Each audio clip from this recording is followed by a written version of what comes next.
The world of American cinema and culture is shrouded in a cold, nameless grief as news of Rob Reiner's death spread through the night of December 14, 2025. Quietly, without fanfare or warning, leaving only a heavy void, as if space itself had stopped breathing. There were no stage lights turning on for a farewell, no familiar applause for a great storyteller, just a prolonged silence in a quiet home in Los Angeles, where everything seemed to have shattered in a way no one wants to name. This is not just the passing of a famous director, not just a loss for Hollywood, but the silent collapse of a man who devoted his entire life to believing in people, in dialogue, in family, as the last refuge that could shield us from the cruelty of the world. The news emerged cautiously, each line of text weighed carefully, as if the words themselves feared adding to a pain already too great. Colleagues stood stunned, quietly sending brief messages, while the public lingered in an uncomfortably suffocating feeling, unsure whether to bow their heads in mourning or tremble before the truth that some tragedies don't need noise to crush everything. Rob Reiner was not someone who lived in noisy spotlight. He didn't build his legend through scandals or showmanship, but through quiet stories about friendship, love, kindness, and justice, stories that made viewers believe that humans, despite all their flaws, are still worth listening to. And that's why his death carries a bitter paradox. A man who spent his life telling stories about human dignity and understanding passed away in a tragedy that no one could prevent in time, no one could ask the right questions soon enough, leaving behind a collective shame, as if we all missed something important. That night Hollywood didn't know what to say, the press didn't know how to write, and the public didn't know how to feel, because this isn't the kind of loss that can be soothed by familiar praise. Behind the image of a kind storyteller was a soul that carried silent cracks for decades, a man who walked through success and loneliness at the same time, patiently believing in the good, even when the world offered no promises. And when the final sounds faded, when the news reports closed without a full explanation, all that remained was a cold truth echoing in the silence. To understand Rob Reiner's death, you can't start from the night he passed, but must go back to a life that carried the seeds of loneliness long before. If you want to understand what truly led to that tragic night, and why a man who believed in kindness all his life couldn't escape this painful end, please subscribe to the channel so we can continue the story together. Thank you for staying, and in the next part we'll go back in time to start from where the first cracks formed. Rob Reiner was born into a home that never lacked laughter, but also never lacked the kind of silence that only children raised beside a legend can understand. His father, Carl Reiner, was not just a loving dad, but a living icon of American television, a sharp intellect, someone the whole country listened to whenever he spoke. In that home, success wasn't something to boast about, it was the default state. Intelligence wasn't a gift, it was the standard. And creativity wasn't a choice, it was an invisible obligation. Rob wasn't beaten, didn't go to bed hungry or cold, wasn't pushed to the margins of society, but he grew up with a different feeling, quieter and more persistent, the sense that he always had to be worthy to exist. When Carl Reiner entered a room, it seemed to light up. When he told a story, every eye turned to him. And Rob, the son sitting beside him, learned to smile at the right moments, speak just enough, listen more than talk, as if instinctively understanding that in that large shadow one wrong step would make him disappear from everyone's view. No one told Rob he had to become a genius, but everything around him whispered it every day. Adult conversations full of clever sarcasm, jokes that required deep understanding to find funny, expectations never written down but always hanging in the air. Rob learned very early how to observe, how to read the room, how to adjust himself so as not to disappoint anyone. He wasn't a loud child, nor a rebel, he was the child who always tried to be right, and that very rightness became an invisible cage that held him for years. While other kids were allowed to dream, allowed to fail, Rob learned to be cautious even with his own thoughts, because he feared that if he wasn't smart enough, charming enough, kind enough, he would become a faint note in his own family. Carl Reiner loved his son. There was never any doubt about that. But that love took the form of a man who believed the world was harsh, and the only way for his child to survive was to become excellent. Rare praise, nods instead of hugs, conversations where Rob always felt he was being evaluated more than listened to. He didn't lack material things, but he lacked the feeling of being allowed to be weak. And in that absence, a quiet fear formed. If I stop, if I don't keep trying, if I can't do something worthwhile anymore, I'll disappear. No one chased him away, but he taught himself to keep running, as if standing still meant being left behind. At school, Rob wasn't the top student, nor the worst, but every grade, every comment became evidence for him to ask himself, is this enough yet?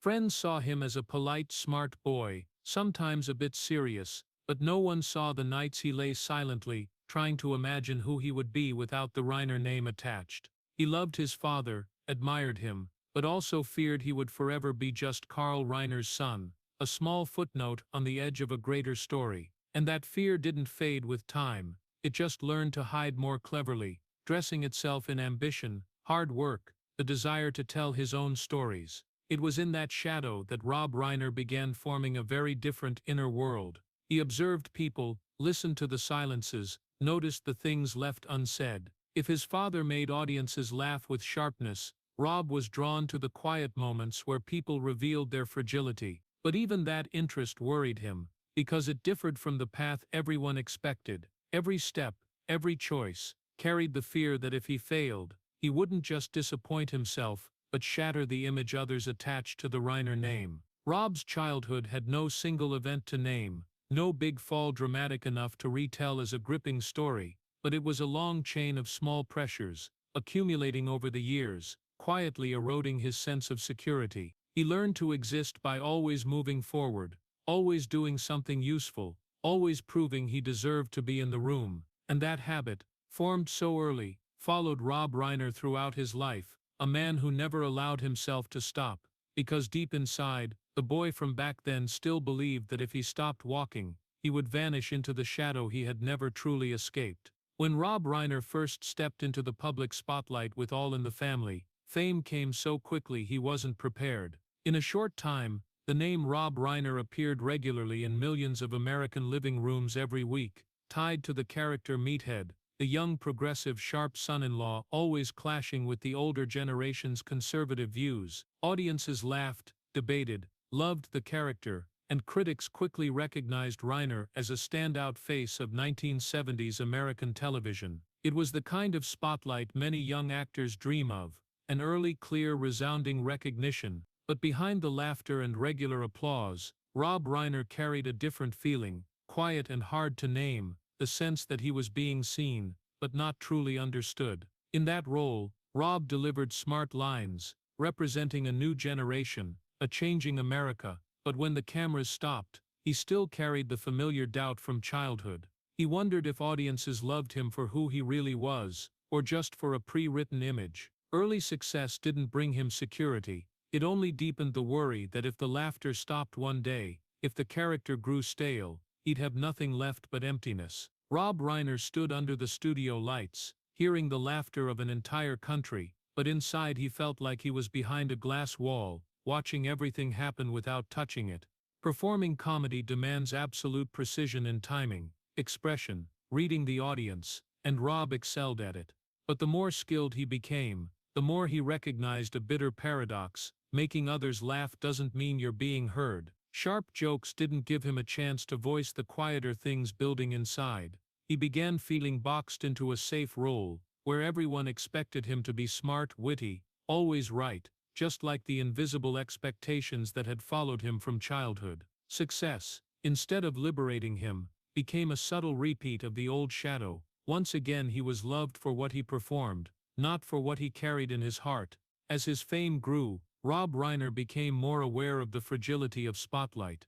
He saw other faces come and go on television, shows once celebrated quickly replaced. Every audience laugh, every praising article, carried a wordless reminder that it could all vanish any time, and in that worry, Rob started asking what he was living for. He didn't lack money or recognition, but he lacked a lasting sense of meaning. Success didn't heal old cracks, it amplified them, making the emptiness echo louder in rare quiet moments. During those years, Rob Reiner began realizing that what haunted him wasn't fear of failure, but fear of being forgotten as a real person. He wanted to tell stories, not just to make people laugh, but to touch deeper things. Loneliness, memories, friendship, loss, things he'd observed for so long, but never been allowed to say on television. But to do that, he had to face another fear, stepping out of his safe zone, abandoning the role that brought fame, and risking that audiences might not follow. It wasn't an easy decision for someone obsessed with the idea that stopping would make him disappear. On the outside, Rob Reiner was a successful actor, a familiar face to America. Inside, he was a young man struggling to find meaning for himself. Early success didn't give answers, it only raised more questions. He began understanding that continuing on this path might preserve the spotlight, but cost him the chance to speak his true voice. And in that inner conflict, with the glow still bright but his soul growing weary, Rob Reiner faced a crucial crossroads: either keep living in others' laughter or risk everything to seek a meaning fame had never provided. The decision to leave acting for directing didn't come to Rob Reiner as an impulsive moment, but as exhaustion built up too long, finally forcing an escape. From the outside, it seemed puzzling, even reckless. All in the Family was still successful, Meathead still beloved, his name safe enough for a long TV career, but that very safety made Rob feel like he was gradually disappearing into an image he didn't control. Every day continuing in front of the camera with familiar lines, he realized he wasn't moving forward, but just repeating himself. And for someone raised fearing that stopping meant vanishing, feeling stuck was scarier than failure. Leaving acting for directing, for Rob Reiner, wasn't a natural promotion but an act of cutting off his retreat. He knew well that Hollywood has little patience for misplaced experiments. If he failed, he wouldn't just lose a job opportunity, but possibly the identity he'd worked hard to build, a beloved public actor, a familiar name in American living rooms. No one guaranteed audiences would accept Rob Reiner in the new role. No one promised he had the talent to tell stories from behind the lens. To many, it was unnecessary risk. To Rob, it was unavoidable. For the first time in his life, Rob Reiner had to face directly the question he'd always avoided: without audience laughter, without familiar lights, who am I? Directing meant accepting standing in the dark, letting others shine, telling his stories through others' voices. That was especially hard for someone who feared shadows since childhood, but that's why it was irresistibly appealing. The chance to speak in his own language, not pre-written lines. Rob knew if he didn't step now, he'd keep living in the emptiness early success had left. The early days as a director were far from romantic. No welcoming applause, no guarantee from old fame. Rob Reiner had to learn from scratch, building pacing, working with actors, taking responsibility for every creative decision. Every mistake was exposed, no character to hide behind. That pressure weighed on him differently from acting, quieter but more complete. If a scene didn't work, no one else to blame. If the story didn't reach viewers, it was his failure. And in moments of doubt, the old fear resurfaced. If I'm not good enough, if I overestimated myself, is there any way back? Rob Reiner understood this choice could make him lost in the industry that raised him. He saw plenty of examples of actors trying directing then vanishing without trace, becoming whispered regrets in Hollywood back rooms. But unlike them, Rob wasn't seeking power or control, he sought meaning. He wanted to tell stories he himself needed to hear, about ordinary people facing fear, loss, and memories, things TV laughter never let him touch. And to do that, he accepted betting everything he had.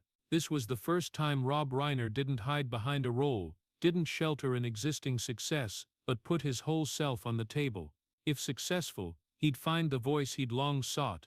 If he failed, he might lose not just his career, but the sense of why he existed. In that turning point, no promises, no guarantees, just fear alongside quiet determination. And in the moment he cut off retreat, Rob Reiner stepped onto a new path, where every step trembled, but for the first time, he felt he was living true to his own unease. Stand By Me came to Rob Reiner not as an ordinary film project, but as a quiet call from the past he'd tried to ignore for years. When deciding to adapt that childhood story to screen, Reiner didn't talk much about himself. didn't publicly call it personal, but those who knew him recognized this was the first time Rob Reiner aimed the lens straight at the boy he once was, the boy who grew up in silence, fearing he had to be good enough, right enough, worthy enough not to disappear. Stand By Me wasn't an effort to recreate a beautiful childhood. It was Reiner's way of admitting some parts of that childhood were never saved, only retold. The film tells of four boys walking along train tracks searching for a body, but really searching for themselves. In every frame, Reiner didn't romanticize memories, didn't turn childhood into a lost paradise. He let those kids voice fears of abandonment, pain of not being heard, the early knowledge that the world isn't gentle. Making that film, Reiner didn't try to fix the past. He just tried to stand beside it, like a late apology to the boy from long ago who had to grow up alone without anyone holding his hand. Stand By Me became a career turning point, a resounding success both artistically and emotionally. Critics saw in Reiner a mature, subtle voice without flash. Audiences felt something real and familiar, as if the film touched a shared memory everyone had tried to hide. But for Rob Reiner, that success didn't bring triumph. It was like a heavy rain, soothing the dry surface, but revealing old cracks more clearly. When audiences cried at the screen, Reiner knew he'd achieved his long desire to tell a meaningful story, but he also knew old memories don't leave just because named. In the first screenings, watching audience reactions, Rob Reiner didn't feel the relief he'd imagined. Instead, a heavy feeling. It turns out what he sought wasn't recognition but reconciliation with himself. Stand By Me let him say things he'd never dared before, but it couldn't erase the years gone by. The boy in the film got to stand with friends, have his pain acknowledged. The boy in Reiner's memories had no such privilege. And that difference made the film, despite success, carry a nameless sadness. Rob Reiner began understanding that retelling childhood doesn't mean healing it. Every interview, every praise for Stand By Me carried a paradox. He was celebrated for a truthful story, but he still lived with that truth daily. Success came but without release. Instead, it made him more aware of what he'd missed, moments he'd wished for an adult to protect him but never happened. After Stand By Me, Rob Reiner no longer doubted he'd chosen the right path. He knew he belonged behind the lens, where he could listen and recreate human silences. But he also realized something more painful. Every film he made afterward, whatever its tone, was somewhat a dialogue with the past. Stand By Me was just the first time that dialogue went public. It opened the door to deeper stories, but also to memories he couldn't close. Deep down, Rob Reiner knew he'd made that film not just for audiences but for himself. He told the story of friendship and growing up because those were things he'd craved but never fully had. The film became a late apology to the boy who had to learn to exist in someone else's shadow, an apology for not being able to go back and protect that boy from invisible pressures. And though Stand By Me's success elevated Reiner in Hollywood, it also etched a truth he couldn't avoid: some wounds never heal, only carried quietly. After the bright lights of premieres, returning to rare private moments, Rob Reiner understood his journey was just beginning. Stand By Me gave him a voice but also a heavy responsibility. Keep telling honest stories, even when they hurt the teller. That success wasn't the destination but a reminder he'd opened a door he couldn't close. Old memories didn't leave, but now he'd chosen to face them, accepting that every step forward carried the shadow of the boy from long ago, the boy he couldn't save but could at least no longer abandon in silence. After Stand By Me, Rob Reiner entered a phase that from the outside looked like the fullest light of his career, but inside was a fragile light that could shatter with the slightest touch. The Princess Bride and When Harry Met Sally brought his name to an even wider audience, where cinema was no longer painful memories, but a gentle refuge for those who believed in love, in the promise that people could find each other in an uncertain world. Audiences laughed, cried, and left theaters with warmth. They believed Rob Reiner understood happiness, even knew how to create it, but Reiner himself, the one behind those stories, understood clearly something the films never said outright: happiness isn't lasting, only memories remain. The Princess Bride is like a fairy tale told in an adult voice, where love triumphs over every challenge and goodness always finds its way back. With When Harry Met Sally, Reiner and his collaborators created one of the most authentic love songs in American cinema, where two people find each other not through sparkling fate, but through time, hurt, and endless conversations. The world loves those films because they allow people to believe that in the end, everything will be okay. But Rob Reiner was not naive enough to think that cinema could keep that promise in place of real life. For him, every happy love story told carried a quiet anxiety. If happiness is that beautiful on screen, what price must life behind the lens pay? When making films about love, Rob Reiner didn't try to paint it as flawless. He understood that love endures thanks to memories, thanks to those moments when people choose to stay even when they could leave. But that very understanding made him fearful. The more stories he told about people finding each other, the more clearly he became aware of the possibility of loss. Happiness in Reiner's worldview always came with the risk of breaking, and that risk wasn't a dramatic detail but a quiet truth. In interviews he rarely spoke about this fear, but those close to him noticed that behind his calm demeanor was a constant vigilance, as if he was always preparing for the day that light would go out. The success of When Harry Met Sally turned Rob Reiner into an icon of modern romantic cinema, a paradox for someone who began his directing career with painful childhood memories.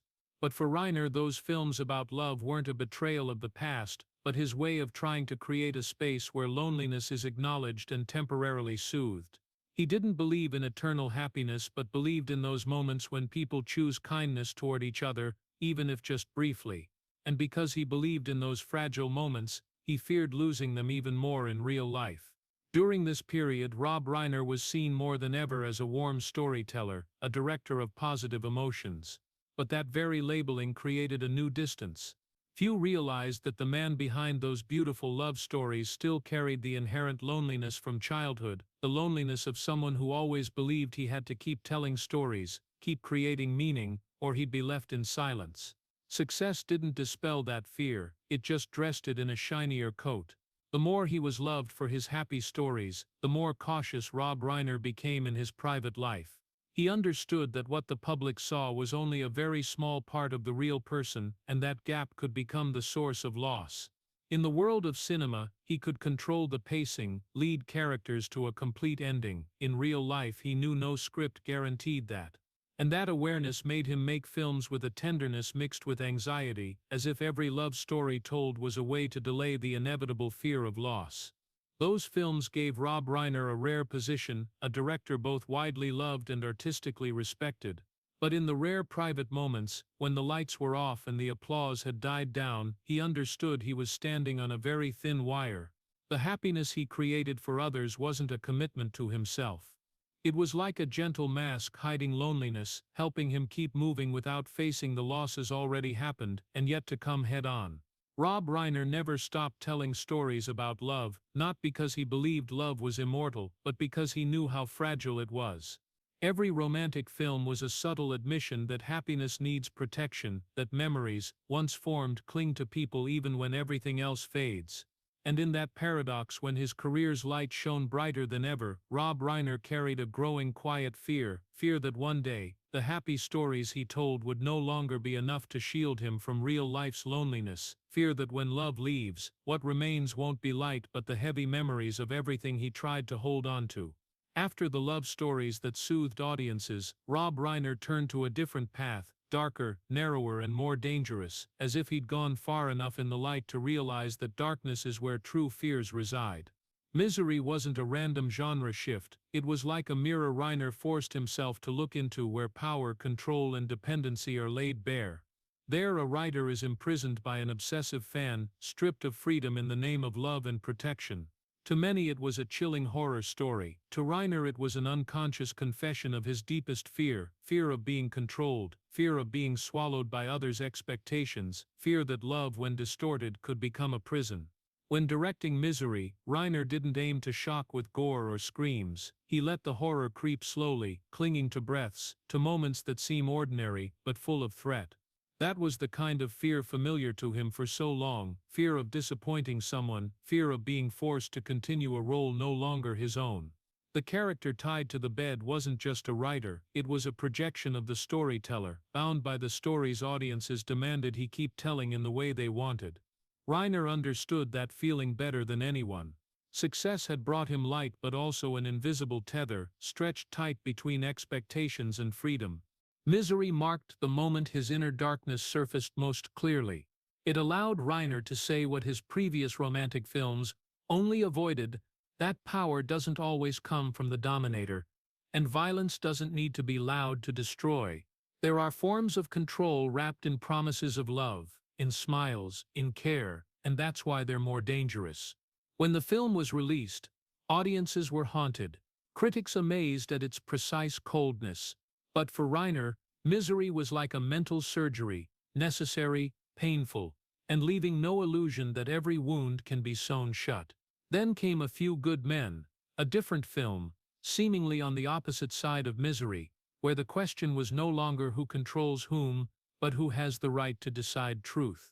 On the surface, it was a sharp legal story, where dialogue becomes a weapon, where justice is debated with words.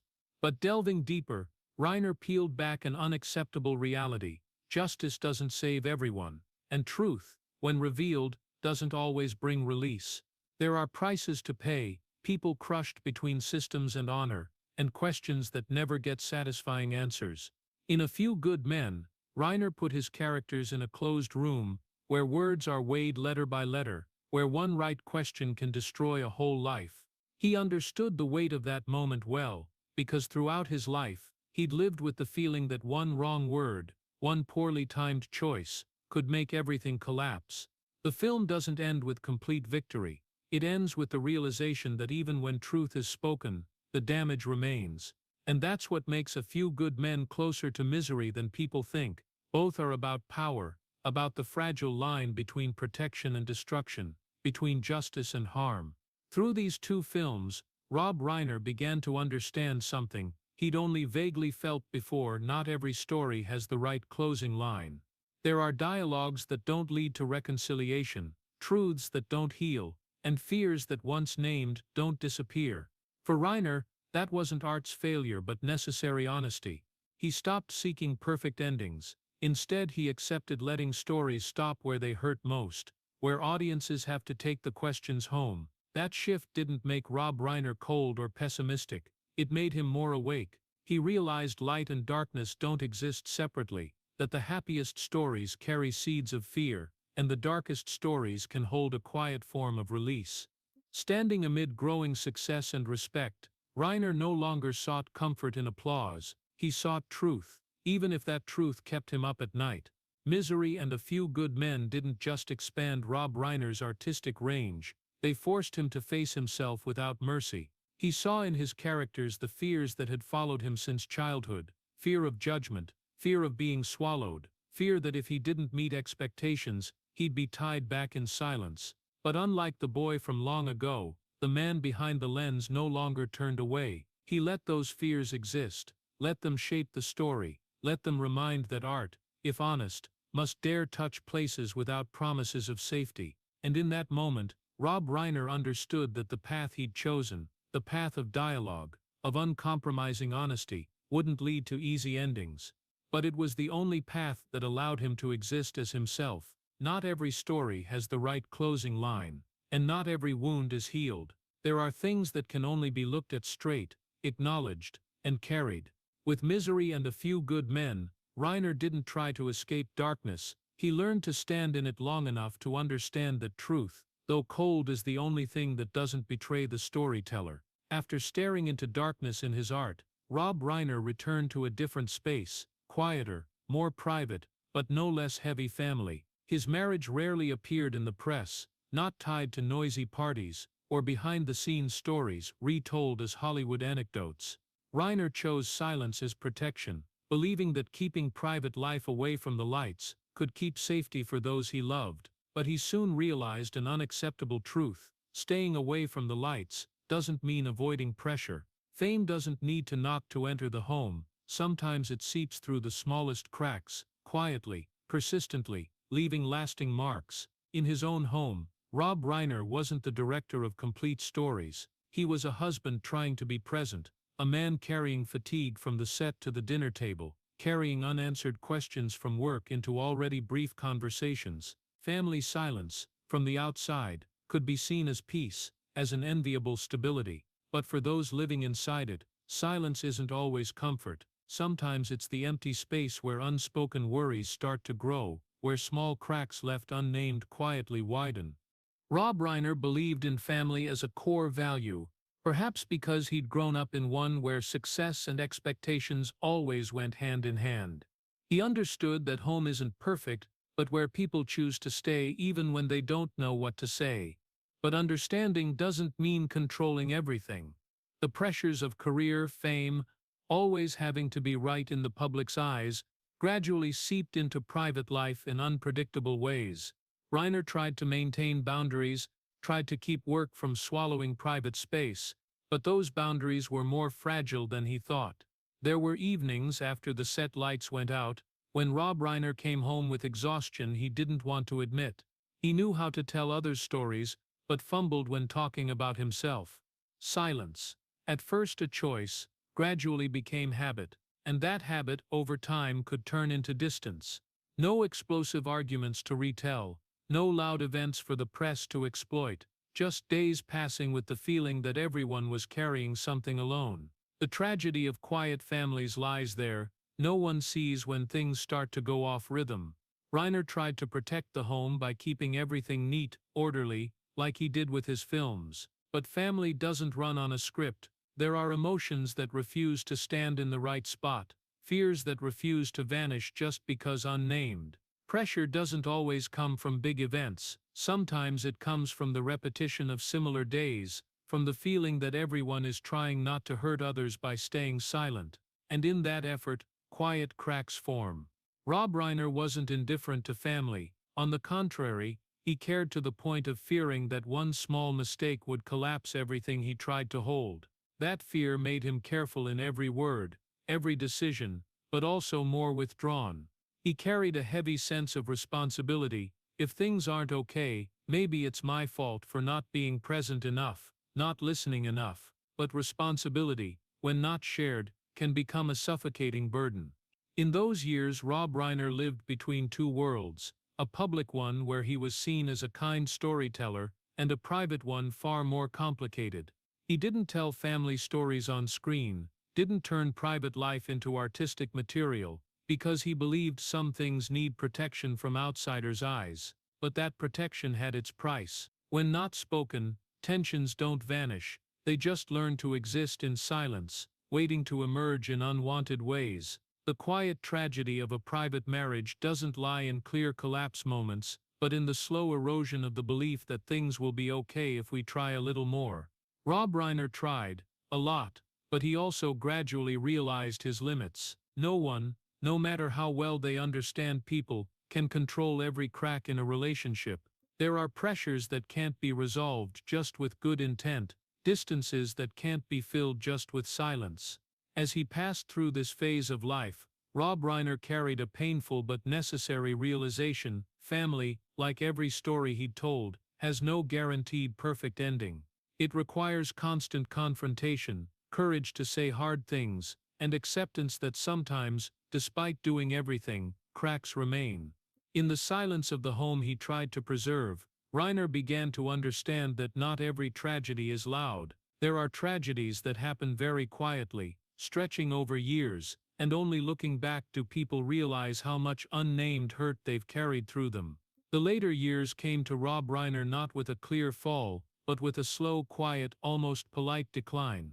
No press conference announcing failure, no moment of being harshly cut from the game. The world simply kept moving, and in that movement, the position once his gradually no longer centered. Hollywood changed tastes, audiences changed appetites, stories needed to be faster, sharper, louder. Cinema started chasing the rhythm of markets, technology, trends that came and went at a speed Rob Reiner never felt comfortable with. He still worked, that never changed. Rob Reiner didn't disappear, didn't withdraw in bitterness, didn't declare betrayal. He kept writing, directing, staying in the industry in his quiet way, but that presence no longer carried the weight it once did. New projects weren't anticipated as cultural events. Premieres no longer created the feeling that all America was looking one way. Reiner realized this not through words but through their absence. Fewer questions in interviews, fewer long analyses, less curiosity from a new generation raised with different idols. That change didn't anger Rob Reiner, it saddened him in a very personal way. He understood no position is permanent, that art, like people, must accept time's laws. But understanding doesn't mean no pain. Every time a new trend rose, a younger name was celebrated. Reiner didn't envy, he just felt a familiar strangeness, like the boy from long ago standing on the edge of a room full of laughter, unsure if he still belonged. Hollywood had once been where Rob Reiner found his voice, but now it became a space where he had to remind himself value isn't measured only by attention. He watched stories told faster, films consumed then forgotten, and wondered if the slowness, kindness, patience he believed in still had a place. He didn't change to chase, not out of pride, but because he knew he'd lose himself if he did. But that choice carried its price, the feeling of being left behind in a race he'd once led. In these years, Rob Reiner began living more with memories, not in a boastful nostalgic way, but like someone quietly looking back at what he'd been through to reassure himself it once mattered. He knew Stand By Me, When Harry Met Sally, A Few Good Men would still be mentioned, but he also understood public memory is fragile. A new generation could love different stories, speak a different language, and feel no need to return to what he'd told. That thought didn't make him bitter, it made him lonely. The feeling of being left behind was very similar to Rob Reiner's childhood, when he sat in his father's shadow, listening to the laughter and applause for someone else, and wondering if he was gradually fading away. History, in a way, repeated itself, but more subtly. There was no longer a Carl Reiner standing in front to compare. Instead, there was an industry changing so quickly that no one stopped to wait for him to catch up. And Rob Reiner, the man who had spent his entire life believing in dialogue and patience, once again faced the old fear: if he was no longer seen, did he still exist? Even so, he didn't give up. Reiner continued to participate in projects that aligned with his beliefs, continued to speak out about what he thought was important, even knowing that his voice no longer carried as far as before. There was a quiet steadfastness in the way he accepted his new position, a form of dignity that didn't need recognition, but that steadfastness didn't erase the sense of loss. Every time he saw Hollywood honoring values opposite to what he pursued, he felt like standing on the edge of a party where he had once been the host. In the rare private moments, Rob Reiner began facing the question he had avoided for years: if the world had moved on, where would he go? Not in terms of career, but as a person. He had once defined himself by storytelling, by the ability to touch audiences' hearts. When that ability was no longer confirmed daily by attention, he had to find another way to exist without falling into despair. And that was not easy for someone who had grown up with the belief that his value always needed to be proven. The years when the world moved on without looking back were not the ending, but they were a harsh test. They forced Rob Reiner to live with the truth that not every journey is followed by an audience to the end. There are paths that must be walked in silence, without encouragement, without lights.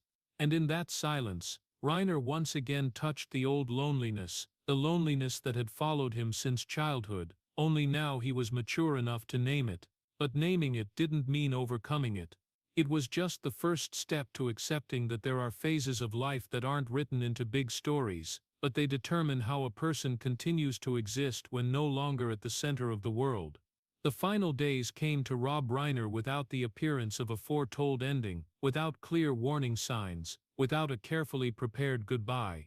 Life still flowed in the familiar rhythm of someone accustomed to privacy, quiet mornings, small habits that needed no witnesses, brief conversations but enough to maintain a sense of normalcy. No one in that house thought they were standing on the edge of a tragedy.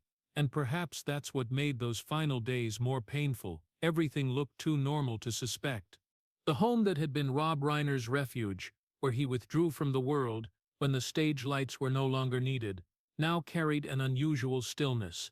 Not the stillness of peace, but a thick silence, hard to name, only revealed when looking back. In those rooms, the walls had heard too many stories never fully told. The hallways had witnessed the quiet presence of someone used to living with pressure without displaying it. Reiner didn't live in chaos. He lived in order, in the effort to keep everything from going out of control. And that's why no one prepared for the possibility that tragedy could arrive without announcement. Those close to him in this period remembered a quieter Rob Reiner, but not unusual, someone who continued daily tasks, continued maintaining the boundaries that had shaped his private life. No complaints, no signs of an approaching storm. Phone calls happened as usual. Short-term plans were still mentioned in a tone that carried no sense of farewell. If anything changed, it was a hard-to-grasp feeling, a deeper fatigue, longer pauses between words. But those things were too familiar to be seen as abnormal. Then the event happened, so quickly that it didn't allow anyone time to understand what was occurring. No time to arrange emotions, no chance to say things that should have been said. Just the cruelty of the moment, where daily order was torn apart by an incident that left no space for preparation. The house, once a safe place, suddenly became the center of a pain no one wanted to name aloud. Footsteps became hurried, questions piled up, and silence, the silence so different from before, fell over everything like a heavy blanket. What made this tragedy hard to accept wasn't the drama, but the lack of it.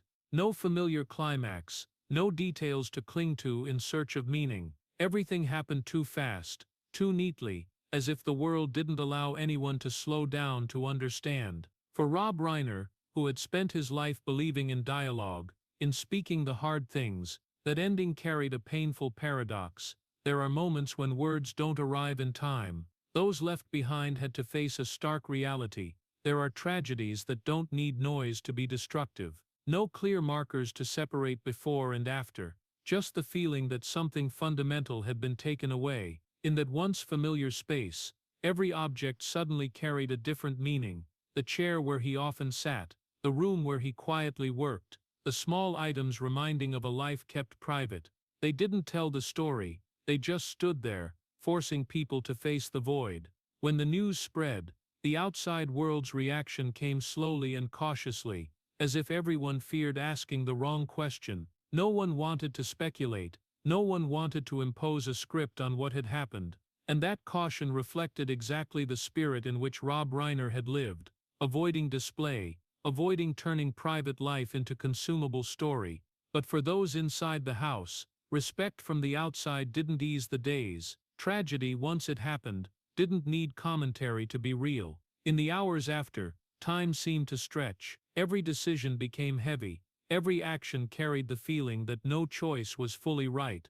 Those left behind had to go through a series of moments no one was prepared to face. No inner ritual enough to help them through the initial shock. Just the cold truth that a life, though fully lived, having told many stories, could still close in a way that left everyone bewildered. Rob Reiner had once believed in structure, in stories needing rhythm and conclusion, but his final days reminded of something else, crueler. Life doesn't follow art's rules. There are endings without warning, not allowing people to arrange emotions or seek meaning immediately. That silent house became a symbol of a hard-to-swallow truth, that safety doesn't always protect us from loss, and normalcy isn't a promise for tomorrow. When night fell, bringing no explanation, only leaving questions with no place to settle, those left behind understood that there are losses that can't be framed by words or procedures. They exist like a sharp cut, forcing us to acknowledge the fragility of everything thought to be enduring. And in the thick silence of that house, a painful realization gradually emerged. Not every death allows us to prepare. After the initial shock, the truth began to appear in a way no one expected, slowly, cautiously, and coldly, almost indifferent. No dramatic report, no exaggerated details to satisfy public curiosity, just official announcements, brief, carefully worded, as if the words themselves understood that anything beyond necessity could cause more harm. The world wanted a clear explanation, a cause big enough to put a period on the days, but what was released didn't meet that need. Official information confirmed Rob Reiner's passing according to legal procedure, with maximum respect for his and his family's privacy. No details beyond the necessary boundary. No emotional statements, no speculation, no extended commentary. The truth was presented like a cold record, accurate, sufficient, and no more. For many, that was the right thing. For those seeking comfort, it was a void larger than the initial pain. That void quickly became the center of the tragedy, not because of lack of information, but because the information carried no meaning. People often believe that knowing what happened will help them understand why. But in this case, the truth didn't open any door to peace. It didn't tell the story, didn't explain context, didn't allow connecting pieces into a complete picture. It just existed like a wall, impenetrable, unclimbable, only to stand before and accept. The voids that couldn't be filled quickly revealed themselves. There were questions unanswered, and that shouldn't be answered. There were details that, even if known, wouldn't reduce the pain.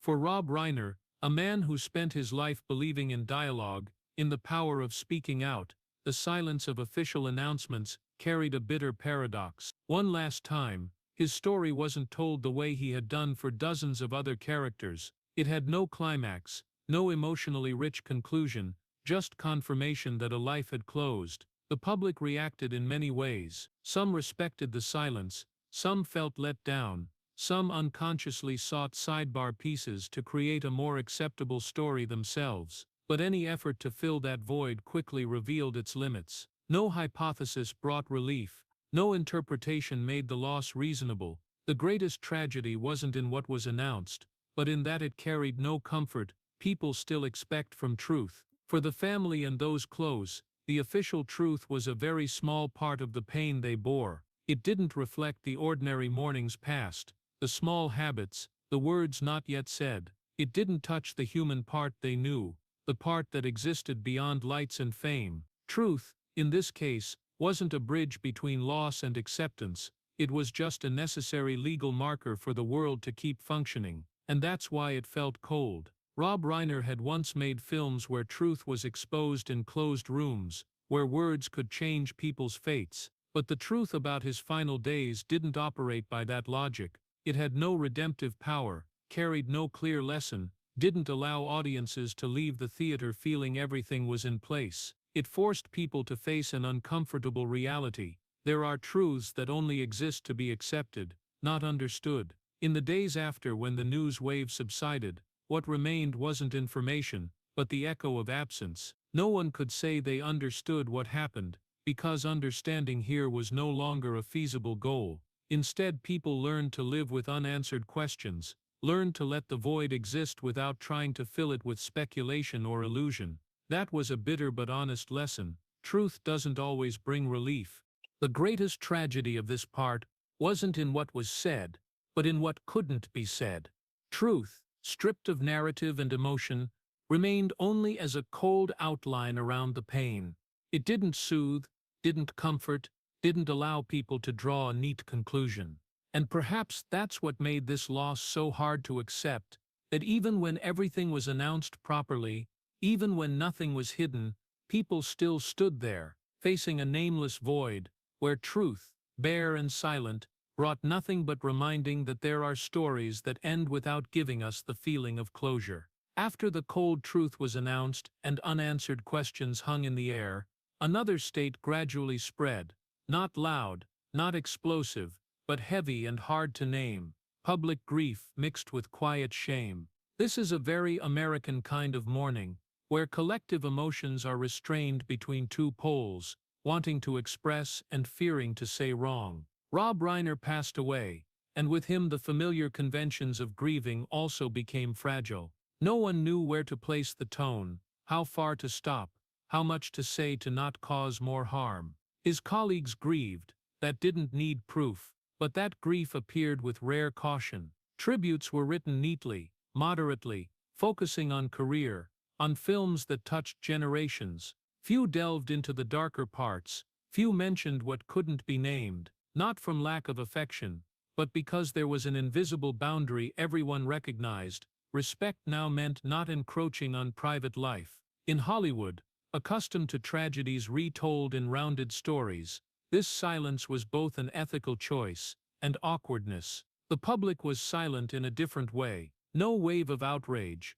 no exploding debates, no slogans to cling to, just a prolonged pause, where people read the news, sighed quietly, then didn't know what to say next. For many, Rob Reiner was memory, family evenings, laughter, the feeling of being comforted by stories, believing in people. When that memory faced an ending not allowing easy interpretation, the natural reflex was silence. That silence wasn't indifference, it was the sign of a pain that hadn't found language yet. Mainstream media kept a restrained tone. Longer articles often returned to career, legacy, verified milestones. Private details kept to a minimum, not from lack of curiosity, but because everyone understood that now, curiosity didn't help. There was a common feeling that any effort to explain too much could become intrusion, and so the void continued to exist, not filled, not distorted, but also not soothed. Meanwhile, the family bore a different pain, a pain without audience, no lights, no introduction, no frame to arrange emotions, just days passing with broken rhythm, old habits suddenly sharp from absence. The family didn't need attention, but they had to endure its consequences. Pauses before every door, calls needing careful filtering, decisions weighed while hearts weren't yet steady. This wasn't pain that could be shared publicly for comfort. It required silent endurance. Collective shame seeped into the atmosphere, not shame for what was done, but for what wasn't done in time. There was a question no one said, but everyone felt: did we miss something? For someone who spent his life believing in dialogue and listening, this passing forced society to look back at its own habits. We talk a lot about stories, but do we truly listen to the person behind? That feeling found no target to vent on. It just stayed there, heavy, demanding self-examination. Memorial events happened in just enough scope, no extravagance, no trying to create climax. Stories were retold carefully, as if everyone feared that one extra step would turn respect into exploitation. In closed rooms without cameras, pain was expressed differently, more real, fragmented, and needing no completeness. There, people didn't seek lessons, they just needed to be together.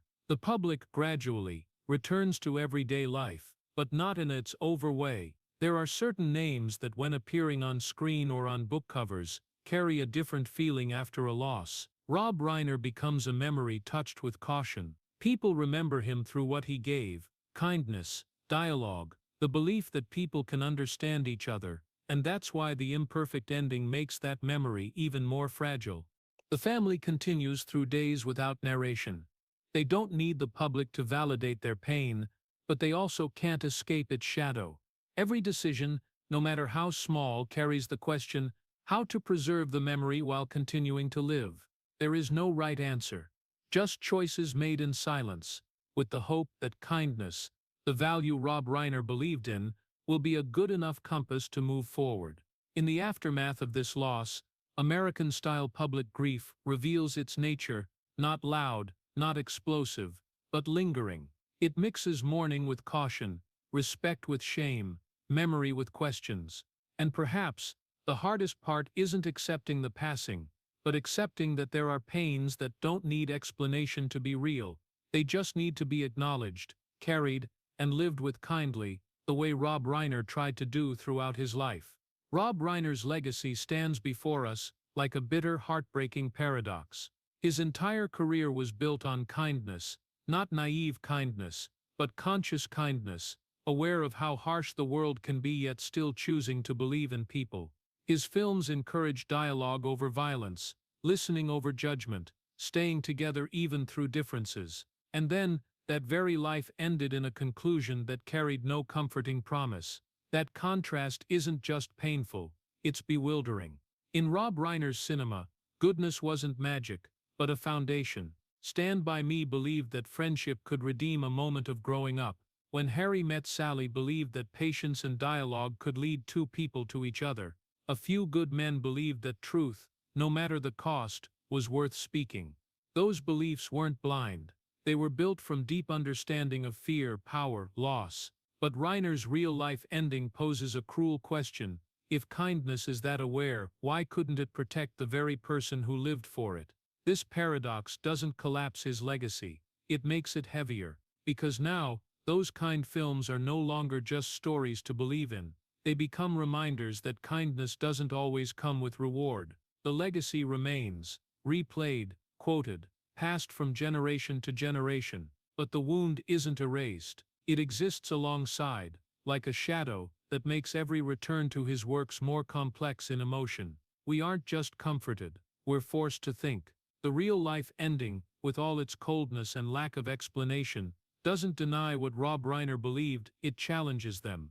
It puts kindness in the toughest position, when there's no climax, no clear lesson, no complete conclusion. In that position, kindness is no longer a means to happiness. It becomes a pure moral choice, practiced even knowing it might not save you.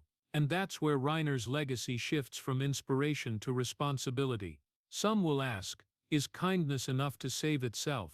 That question isn't accusatory, it's existential. Rob Reiner lived his whole life as if the answer was yes, or at least as if it was worth trying. He believed that if we talk long enough, listen closely enough, stay persistent enough, something good can happen. But his ending doesn't confirm that belief the way audiences want. It leaves the question open, and forces us to carry it. The cruelty of the ending isn't in denying kindness, but in not providing evidence that kindness always wins. That makes it hard for many to accept, because we often turn to stories like Rob Reiner's to believe moral effort will be rewarded. When it isn't, we feel betrayed. But perhaps, that very feeling is where his legacy keeps working, not by reassuring, but by forcing us to mature in how we understand goodness. His legacy therefore isn't just in the list of classics or belated applause, it's in the discomfort we feel facing unanswered questions. It's in whether we continue choosing kindness even knowing it's not armor. Rob Reiner didn't leave a closed belief system, he left an invitation: try living kindly, not because it will save you, but because there's no other way to remain yourself. Looking back, we see a legacy built with rare consistency, saying hard things in a respectful tone, telling painful stories with a gentle hand. The real-life ending doesn't erase that consistency, it exposes its cost. And in that exposure, the question echoes not to accuse, but to guide. If kindness isn't enough to save itself, will we still choose it? Rob Reiner chose. Not once, but his whole life. And that's why his legacy, despite ending in cruelty, doesn't become meaningless. It becomes harder, deeper, and demands more from those who receive it. No promise of redemption, just a call for courage. And perhaps, that's the most honest legacy a storyteller can leave. Rob Reiner's tragedy, placed in a broader context, is no longer just one person's or one family's story, but a mirror reflecting deep contradictions in contemporary American life. This is the kind of sorrow that needs no explosion, no sensational images, but is powerful enough to make society pause and ask, what does our country honor, and what have we neglected too long? Family, in America's collective imagination, is always seen as the final fortress, where people can return for shelter from outside pressures. Rob Reiner believed in that his whole life, and his cinema reinforced that belief for millions of viewers. But this tragedy forces us to admit an uncomfortable truth. Private space doesn't automatically mean safety. There are tensions that build in silence, hurts that happen behind closed doors, and homes, despite full goodwill, that still can't prevent disaster. Family can be refuge, but also where unnamed pressures grow over years. Mental health, a topic America has talked about a lot, but still avoids in specific realities, emerges here as a persistent gap. We encourage dialogue, but lack patience for dialogues, without quick results. We call for openness, but leave those living by kindness to bear the pressure of being okay in silence. This tragedy reminds that the problem isn't lack of language, but lack of safe spaces for that language to be used without judgment or simplification. Violence in private spaces, even if quiet, even if not named in familiar terms, is still a reality American society often only sees when it's too late. We tend to believe violence always comes from outside, from strangers, from others. But this tragedy asks the reverse. What happens when hurt builds in the closest relationships, where everyone thinks love and kindness will automatically protect? The truth is, no moral value is immune to pressure without timely specific support. Fame in that context appears as a dangerous illusion. America tends to believe success provides invisible armor, that famous people have resources, voice, ability to protect themselves. But fame doesn't protect anyone from disaster. Sometimes it worsens things by creating expectations that the person must be okay. Rob Reiner, who spent his life telling stories about human dignity, wasn't exempt from everyday contradictions. And that's what makes this tragedy hard to swallow. If fame, kindness, and achievement aren't enough to stop the worst, what are we relying on to protect each other? The biggest question this tragedy poses to America isn't who was wrong, but what have we overlooked? We see the films, speeches, public moments full of goodwill, but may have missed signs of fatigue, prolonged silences, words unsaid for fear of hurting others. We praise kindness as a value, but don't invest enough in support systems to help people sustain that kindness when exhausted. In that sense, Rob Reiner's tragedy isn't just a loss, but a challenge. It forces American society to look again at how it treats family, mental health, hidden violence, and the myth that success automatically brings safety. It reminds that beautiful stories need real structures, support services, early intervention, and a culture allowing people to admit fragility without judgment.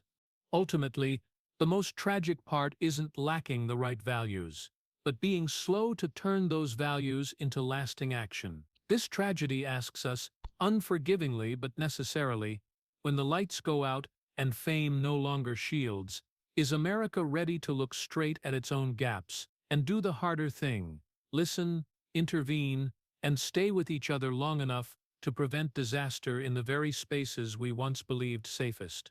The ending of this story brings no redeeming light, no attempt to soothe pain with familiar promises. Rob Reiner isn't placed on a pedestal, isn't turned into an invulnerable icon, because he lived his life as a specific person, full of contradictions, effort, and limits. He believed in kindness, not because it surely wins, but because he knew no other way to live and remain himself. And the cost of that belief finally wasn't refunded. Looking back at the whole journey, what lingers isn't applause, isn't lists of classics, but the image of a man persistently putting people before plot. In Rob Reiner's cinema, human dignity always mattered more than the twist, dialogue more than violence, listening more than winning or losing. He didn't tell stories to escape the world. He told them to try making the world a bit more bearable, but real life doesn't follow those rules. Real life doesn't guarantee that those who believe in good will be protected from cruelty. Rob Reiner wasn't naive. He understood power, fear,